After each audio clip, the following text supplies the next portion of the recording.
It's been a good 1 week here with my cousin in Ernakulam. Now I am ready to start. I started at about 5:30 in the morning, 5:30, 5:45 in the morning from Ernakulam, from my cousin's place. I'm on my way to Monkompu. About 12, 13 kilometers before Allapuzha. It's about an hour and a half hours ride from Ernakulam.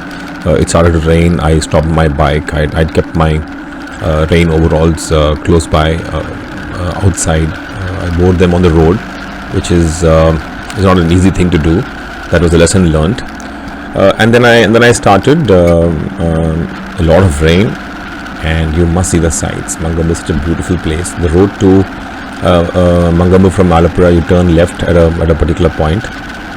After you cross through Allapuzha town, that's where this video starts. And it was exciting. A lot of water. It rained the whole day. In fact, it rained just short of 50 kilometers short of Madurai, which was quite late in the evening, around 6 o'clock. So it rained for a good 11 hours. I rode through rain. It's enchanting. It's just beautiful. See you on the road.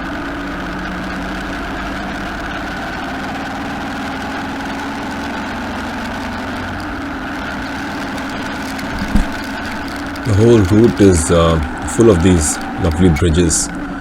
In the olden days, before these bridges were made, I think these bridges now have been here for a couple of decades at least that have been coming here. But before that, we used to cross them on ferries. I remember going across, taking a bus to a particular point.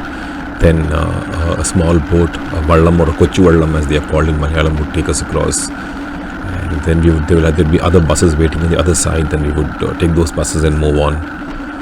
I think Allapuzha to Moncompu was 2 such crossings, if I remember correctly. Now, of course, we don't have any such issues. I just went whizzing past in my bike.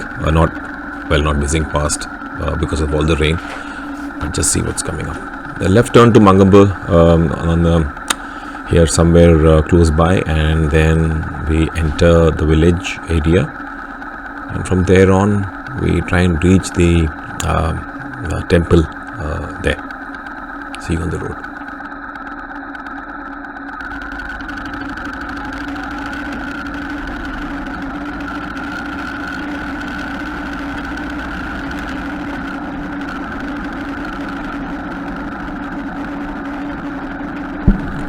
And this is where the whole excitement started. I stayed behind this two-wheeler in front of me.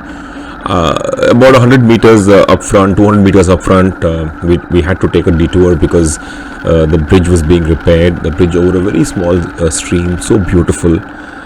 You would just to see how it was, and I should have known better. I should have just turned back and just gone back home. And I said, "Hello, this is not good for me or my bike. I am not used to these adventures."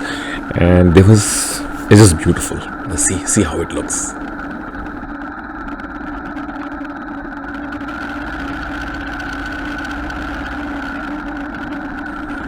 And look at this, okay, this turn that's coming up, that's only enough for one person to walk. I wasn't sure if it would take my weight, but the two-wheeler in front of me was giving me the confidence that even if he could do it, I could do it. I certainly had bigger wheels than that two-wheeler in front of me. But of course, these people are used to going on these bridges. This was not easy. And I decided if the bike fell, I fell. It's okay, I would leave the bike and I'd walk home. So I was ready for anything and everything, and I just wanted to make this happen. This was the starting of the excitement to see what comes forward.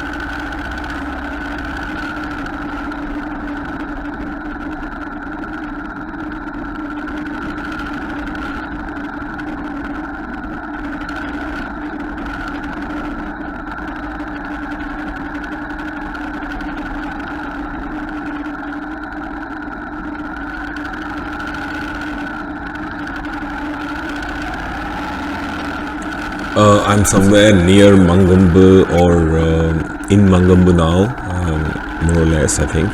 It's not very far away, it's quite close from here. And there's an earlier turn, I'm not sure if I should have taken that, Pulingunnu, that used to be the main bus stop. The Pulingunnu, I think that used to be the bus stop, they used to turn left. I hope I didn't take the wrong turn and put myself to unnecessary trouble. But this road is just so amazingly beautiful. I have no regrets. I'm so glad I made this. Had it not been raining, I would have been able to see more. I would have been to stop more and do more. But I don't think I'd miss this rain for anything. This also helped me conquer my own fears. I've never been very happy. I've never been very fond of getting wet, getting my shoes wet, my socks wet, in soggy clothes. But I think this trip, this day, so far, the last 3 odd hours that I have spent being completely drenched has kind of helped me get rid of that mental block as well. So everything is for the good, as they say, isn't it? See you in a couple of minutes.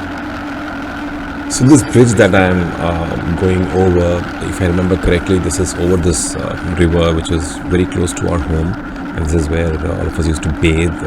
My father's family used to bathe. Monkompu is my father's village. This is where my father was born, where my grandfather was a school teacher, a music teacher. And I believe when I was 2 odd years old, I kind of almost drowned in this river. And I still recollect my cousin placing his foot on my chest, and that's when he discovered that I was underwater. Then after that, I don't remember what happened. I'm told that I was picked up and I was taken home, and look at the amount of water that's coming up here. It's scary, to say the least. I saw the water and I decided to go. I said, I'm going through this. My bike is fine. I'm fine. I should be able to do this. And yeah, it was good fun. It was just fun. My only regret is that my cameras, of course, the lens has collected a few droplets of water. I tried to keep cleaning it, but I really wasn't really successful because I needed both my hands on the handlebar and not worry too much about water droplets on the camera. But this is such an enchanting village. It's a beautiful village. There were points where I couldn't make out where the road ended. It's a small road, maybe 6 feet in width. That's all there was to it. It's all concrete. Pretty good roads, no potholes, so it was okay to drive on them even with water when I couldn't figure out how I really wasn't really worried about not being able to figure out how deep potholes were, if any, but this seemed all right. But there's just too much water. I took a wrong turn up ahead. I had to go left and I went right, and then it was just too much water. I stopped at a place. I asked a lady in a house and knocked the door. She looked at me very suspiciously. She didn't expect anyone on a motorcycle looking like me with all my helmet and my gear on me. And she told me to go the other way. I went. I found the temple. I'm not a temple person, so I just wanted to go there so I could maybe collect some prasadam for my mother, who has a lot of faith in in this temple. But I couldn't go in, so I just said hello to them and I came back on my way. Look at these beautiful sights. Now this turn is where I should have taken a left instead of a right, and just about 15 meters ahead you should see the amount of water on the road. This is where I couldn't make out where the road was and where the field was. It was completely inundated with water, and then I had to turn back all the way, maybe 150 meters, 200 meters maybe, but it is worth it. It's all worth it, It's just been a superb experience. Going better had it been dry, I would have seen more sights, I said, but that's all right, all good. Now this is where I was kind of beginning to lose it a little bit, and I wasn't sure what I was doing. I wasn't confident of turning back anywhere here because I didn't know what the width of the road was. And I had to keep going, or I would have to push the bike in reverse. Neither was a pleasing prospect, as Google Maps said. This is the route to the temple, of course, erroneously. But I don't think Google Maps was wrong, because going back from the direction I came would have taken me to the rear entrance of the temple, which would have been fine in a on a normal day. And this was the temple. This is the temple. The backside of the temple, backside entrance of the temple. The lady making her way through the water. I couldn't take the bike inside because it's not allowed to take the bike in, and there were barricades in front. So I simply waited for the lady to walk and then returned.